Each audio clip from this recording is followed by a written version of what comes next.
Olá, é uma alegria renovada estar aqui com vocês. No episódio anterior, tratamos das lutas internas, das lutas que travamos com nós mesmos, a nossa intimidade, que nos afetam e também afetam aqueles que nos cercam. E hoje vamos abordar que recursos a logosofia nos oferece para que a gente possa realmente tratar essas lutas internas. Meu nome é Sebastião Pablo, sou empresário de TI e também investigador da ciência logosófica. E aqui comigo hoje eu tenho a grata satisfação de apresentar o Marcel, que vai responder para nós uma série de perguntas a respeito desses recursos que a logosofia nos oferece. Marcel, pode se apresentar. Olá, sou Marcel. Coincidência ou não, também sou empresário da área de TI e somos investigadores em logosofia. Coincidência ou não, somos investigadores no dia a dia, participamos de um grupo de investigação aqui na Fundação Logosófica. Muito bem.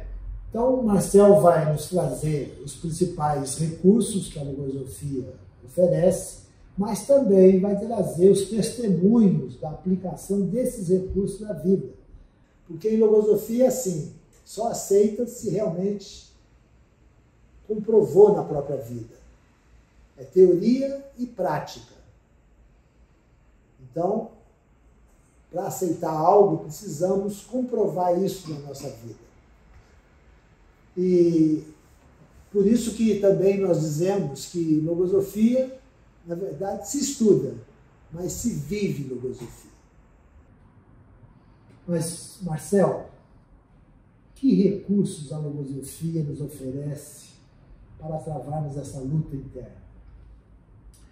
Olha, uma vez conceituada essa luta interna, né, Pablo? Porque luta interna, uma coisa pode ser vaga, né? A gente tratou isso nos outros episódios, né? Mas a primeira coisa são os conceitos, né? E quando a gente fala conceito, em logosofia, conceito é algo com C maiúsculo, porque muda tudo, né? O conceito que a gente assimila, né?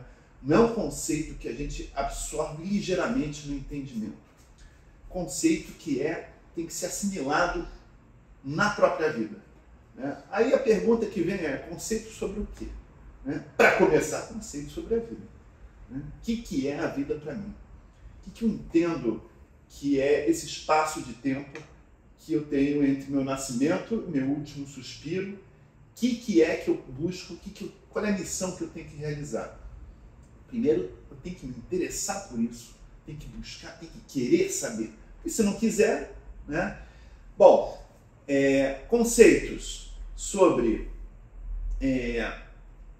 como nós atuamos e quais são as causas que estão por trás da nossa atuação. O que é a minha vida psicológica? Mais do que isso, o que é a minha vida psíquica? Como que eu atuo em função de quê? E por quê? Quais são as motivações que me levam às minhas atuações? Então, por um lado, tem os conceitos. As lutas que eu vou viver são muito em função dos conceitos que eu tenho. E outra é como que eu aplico esses conceitos. A gente usa muito a palavra método aqui na logosofia, né? Mas porque realmente, se eu quero transformar a minha vida num campo de experiência, se eu quero viver a vida conscientemente e não simplesmente deixar ela passar e conseguir olhar para trás depois e ver alguma coisa ou não ver nada, eu preciso ter uma maneira de eu viver os meus dias, meu dia a dia, estando atento a tudo que acontece dentro e fora de mim. Então, essa aplicação dos conceitos dentro de mim e nas atuações, no que eu vivo no dia a dia, estão muito relacionados aos recursos para viver essa luta. Porque é o seguinte, a gente vive, a nossa conduta, a nossa vida é pautada pelos conceitos que nós temos. Se eu tenho conceitos errôneos, eu vou atuar erradamente. Se eu tenho conceitos corretos, eu vou atuar corretamente. Se eu tenho um conceito bom de alguém, eu vou gostar daquela pessoa. Então, quer dizer que a logosofia apresenta uma série de conceitos E nós começamos esse estudo exatamente com essa revisão desses conceitos, ou seja, colocando a coisa no seu devido lugar, é isso? Interessante, você falou o que é bom, o que é ruim, o que é certo, o que é errado. Isso é uma coisa que às vezes pode ser meio polêmica, né? O que é certo aqui, é errado lá, o que é... Eu acho tão interessante esse ponto, né? O que é certo, o que é errado, porque isso tem muito a ver com o que a gente estuda muito aqui sobre a consciência. Existe um certo e errado, mas esse certo e errado, para a gente saber o que é certo e errado, não é simplesmente seguir uma cartilha. Não é pegar os conceitos e dizer, isso aqui está acontecendo, então tem que atuar dessa maneira. Eu preciso assimilar esse certo e errado dentro de mim. Eu preciso usar, aí falando dos recursos, né, que a gente tem dentro da gente, eu preciso usar minha sensibilidade para captar o que está acontecendo. A sensibilidade nos ajuda como um radar, né, nos ajuda a entender o que é certo e errado. Muitas vezes a mente, muito influenciada por pensamentos, que é outro recurso que a gente usa aqui, um conceito muito importante, a gente, por uma vaidade, por exemplo, algo que é errado, eu tomo como certo, por causa de um pensamento. A sensibilidade é que pode nos alertar que aquilo não está muito certo. Então, esse certo e errado não é uma coisa tão óbvia assim, não é uma coisa que a gente vai ler livros de filosofia, por exemplo, e saber o que é certo e errado. É um caminho que a gente tem que percorrer. Mas dá um exemplo. Que conceito que você tinha antes de conhecer a logosofia e que você mudou o conceito? Dá um exemplo qualquer. O exemplo é sobre sentimento. Sentimento. A gente falou sobre sentimento. E, assim, para mim, sentimento sempre foi alguma coisa, eu sempre confundi com sensação. Então, por exemplo, o ódio. Muitos, e eu também sempre compreendi o ódio. Sentimento de ódio. Sentimento de ódio. E, na verdade, a gente aprende aqui, isso é colocar os pingos nos is. A gente faz muito isso na logosofia, né? Colocar os pingos nos is. O ódio é uma reação instintiva, muitas vezes violenta, ou que leva à violência. A sensibilidade, muitas vezes, é o antídoto ao ódio, por exemplo. Um sentimento. Um sentimento, ele sempre nos leva na direção do bem, que a gente estava falando antes. E o que é excelente, porque funciona como uma boia de salvamento, muitas vezes, quando a gente está vivendo reações que a gente não domina, ao convocar a sensibilidade, a gente consegue levantar a cabeça fora d'água e entender que a gente estava indo para um caminho errado. Isso. Pegando esse exemplo, então quer dizer que o ódio não é um sentimento, porque o sentimento é sempre bom, sempre positivo. Eu não tenho um sentimento mau, segundo a logosofia. Segundo a concepção logosófica. Isso. Então o ódio o que é? É um pensamento, então? É uma forma de um pensamento, no meu entendimento, uma forma de um pensamento que a logosofia relaciona com as baixas paixões. É interessante que uma paixão é uma coisa boa, né? Uma paixão nos leva a realizar coisas enormes, nos leva a realizar casamento, uma família, que é uma coisa mais nobre, né? Mas a paixão desenfreada... Quando é uma paixão instintiva, né? Uma baixa paixão, que é uma expressão que a gente estuda aqui, né? Aí ela descarrilha muitas vezes para o lado do mal. Muito bem. Vamos falar agora então de método. Então, voltando à questão do conceito. Você tem um conceito e quer mudar para um conceito que você aprendeu na logosofia. Existe um método para fazer isso? Como é que é esse método? Essa parte interessante, né, dos nossos estudos, né? Você pega um método logosófico e olha como é que funciona o método logosófico, você pensa assim, o que tem de inovação nesse método? Né? A repetição é um aspecto do método logosófico, né? A observação consciente é outro aspecto. Experimentar o que se estuda, estudar o que se experimenta. Se você pega isso, a gente usa isso para muitas coisas no nosso dia a dia, sem necessariamente isso ser algo transcendente, vamos chamar assim.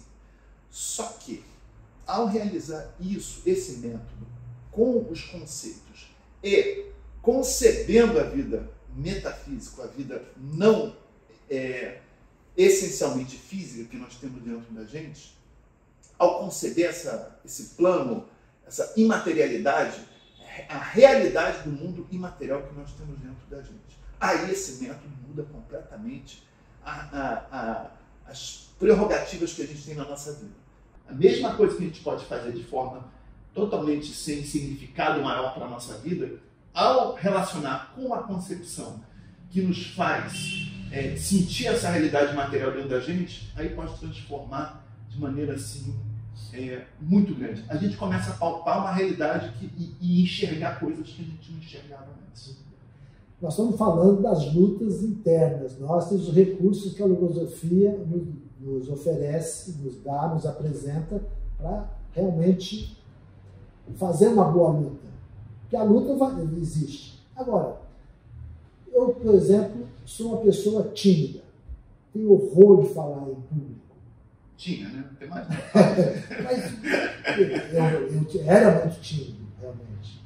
Que recurso que a logosofia me dá para eu combater essa timidez?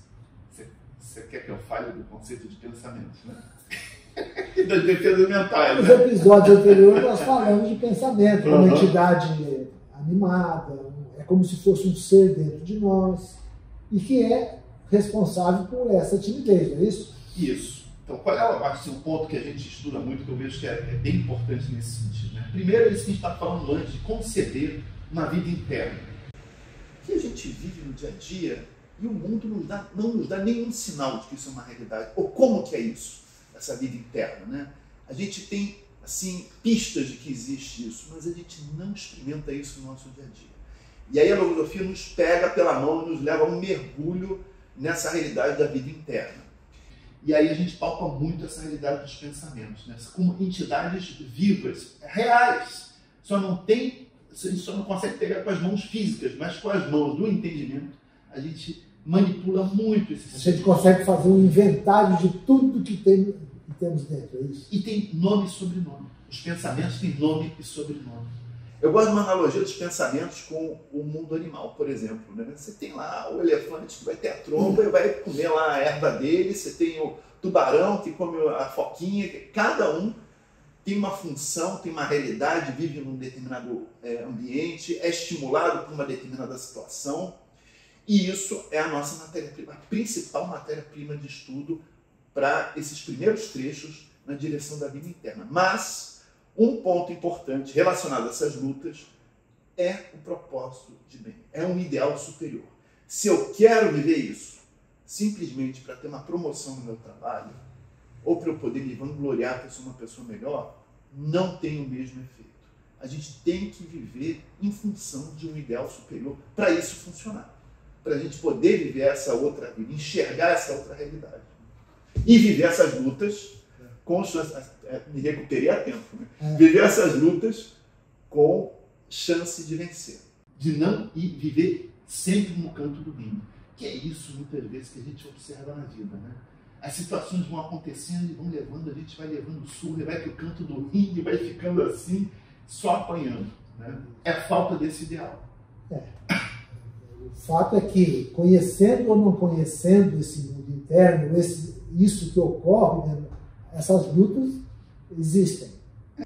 Lógico que o que tem que mudar é a nossa capacidade de realmente dominar esse ambiente interno para que a gente saia vencedor dessa luta. Senão, é aquela questão, né? A pessoa fica triste, a pessoa tem depressão, a pessoa oscila, tem hora que é uma coisa, tem hora que é outra, e tem dúvidas grandes a respeito de tudo e tudo mais. Então, esses recursos da logosofia, eles, não vou dizer que promovem uma paz interna, mas faz com que a gente tenha domínio, saiba o que acontece e possa interferir nesse nosso mundo interno, é isso? Nos dá chance, né? Não tem milagre aqui não, né? A gente que tem que lutar, mas são as armas que a gente vai, né? No tempos medievais, para lutar era armadura, espada e a lança, né?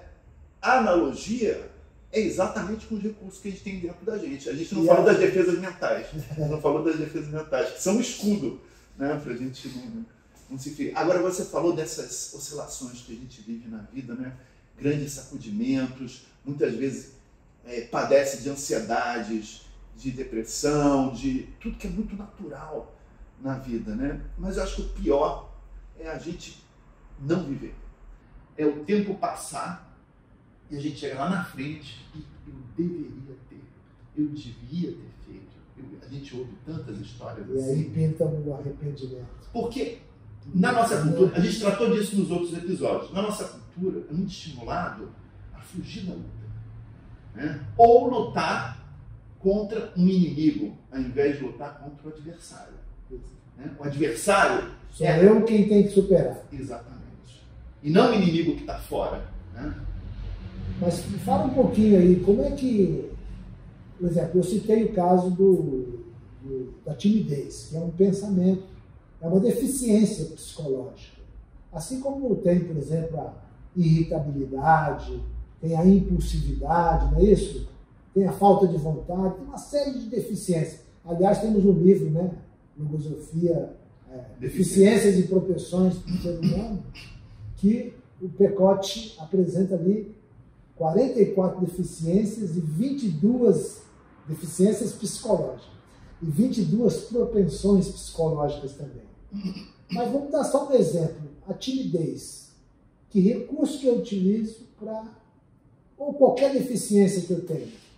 Não precisa ser a timidez. Que recurso que a Logosofia utiliza para realmente a gente ganhar essa luta? Deixar de ser tímido, no caso, ou deixar de ser uma pessoa impulsiva e assim por diante. Em Logosofia, tudo a gente vai em busca das causas. Né? E até tem uma expressão na Logosofia que eu gosto muito, que é o mundo causal. A gente está falando do mundo interno, ou do mundo metafísico, que é o que a gente não palpa com as mãos físicas. Esse mundo que não é físico, ele normalmente, dentro dele, é que estão as causas de tudo que acontece ou deixa de acontecer. Então, por exemplo, você está falando da inibição, da timidez, né? E então a gente, como também outras ciências, né, a gente vai em busca das causas, e em busca das causas a gente vê hábitos, né? A gente vê outros pensamentos que foram estimulados, e a gente vê muita coisa que pode ser corrigida se a gente conhece a antideficiência, uma expressão que em Logosofia eu gosto muito também, né? Que é a antideficiência ou virtude. Também gosto desse nome, né? Virtude. Agora você falou das 44 e 22. Essas são as que estão nesse livro. Mas a gente já sabe de algumas que não estão no livro e que a gente vai... é nome e sobrenome, que a gente vai encontrando dentro da gente. Então você falou da timidez. Aqui, se a gente começar a falar, a gente não para, né? A vaidade, por exemplo. E tem um conjunto, a Logosofia apresenta um conjunto de deficiências que chama de personalidade. E essa é que faz a gente, às vezes, perder muitas lutas de nós mesmos. Né? São um conjunto de deficiências que atua coordenadamente para fazer a gente crer que a gente é o que a gente não é. Fazer crer que a gente é mais do que a gente é. Tem outro conjunto que faz a gente crer que é menos do que a gente é. A gente conhecendo isso, a gente consegue ir na raiz desse problema. E aí começar a mudar essa luta, né? Muito bem. Além desse, quais outros, assim, para a gente só conceitos básicos que a Logosofia traz para o estudo da própria Logosofia? Então, o que eu tenho que, no início, pelo menos, me preocupar em ter que realizar para fazer esse estudo? Que me parece que é um estudo que tem que ser realmente bem perseguido, constante, eu observando a mim mesmo, observando a minha vida, a minha conduta, observando também os demais, não para criticar, mas para realmente aprender com os demais. Que outros elementos a Logosofia tem em conta? Olha, um estudo, qualquer estudo que a gente faça, exige uma imersão em tudo relativo àquele estudo. Por exemplo, um idioma, ou uma questão técnica, né? Eu fiz uma vez, quando eu era adolescente, um curso por correspondência do Instituto Universal Brasileiro de Eletrônica. Isso tem muito tempo, né? Eu me lembro que aquilo, eu respirava aquilo, né? E comecei a montar equipamento, né? Qualquer estudo exige isso. Quando a gente fala de um estudo que exige que a gente comece a se familiarizar com uma realidade que a gente viveu alheio a vida toda, então exige realmente um esforço maior. E então é bem pesado, né, o estudo de logosofia. A gente pode dizer que na hora que a gente começa a palpar esse resultado, começa a sentir os primeiros benefícios, aí realmente a gente fica cada vez mais agradável, mais leve, e a gente fica muito... O entusiasmo faz com que a gente não perceba o quanto a gente está se dedicando, né? Porque é algo que a gente pratica a cada instante, né? A gente pratica o tempo todo, não precisa parar e ficar sem fazer nada, ou abrir mão de uma atividade. A gente pratica o tempo todo. É familiarização com novos conceitos, com o idioma que a gente está começando a entender melhor, né? Esse idioma do mundo metafísico, né? E praticar, experimentar muito no dia a dia, né? Muito bem, a gente poderia ficar aqui falando um longo tempo, mas se ficaria uma gravação também muito extensa. Mas esperamos que esses 3 episódios tenham dado a você um olhar diferente sobre as lutas. A luta, começando com a luta de tudo que existe, né, trava, não só os seres humanos.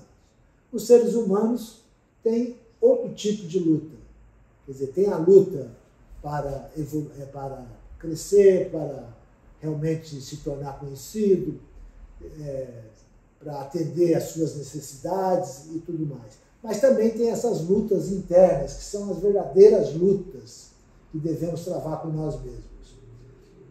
Agora, podemos concluir que, pelo que foi exposto, né, que a ciência logosófica nos auxilia em todas essas lutas, mas foca principalmente nessa luta interna. Porque se nós vencermos essas lutas internas, né, venceremos as outras. Muito mais fácil vencer as outras, né? No trabalho, né, em todas as outras modalidades que a gente tem. Então, vencendo essas lutas, eu penso que a gente vai ter uma vida mais suave, as coisas vão ocorrer melhor para nós, porque nós estamos dominando esse campo, né, mental e sensível que nós temos dentro de nós. Uma coisa que chama muita atenção é que isso não é ensinado nas escolas. Algo que é fundamental, vital, não se estuda nas escolas. Então, nosso muito obrigado, e não se esqueça de se inscrever nas nossas redes sociais e no nosso site logosofia.org.br para receber novos materiais, novas publicações e podcasts de outros temas. Temos vários outros temas. O nosso abraço e muito obrigado.